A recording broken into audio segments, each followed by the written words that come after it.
I'm Christine. We're going to be doing a textured buttercream cake.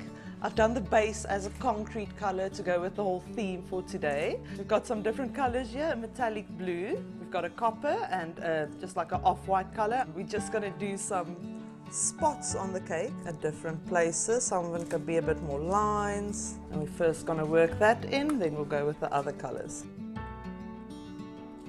It's a wonderful tool just from the local hardware store. Add some copper in there. So you can do this whatever your color scheme is, light pinks, purples, to go with your flowers. Work that in again. We're going to add a bit of the whites.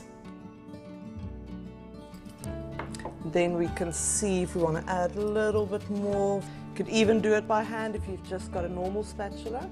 And we've got our cake topper. That is it.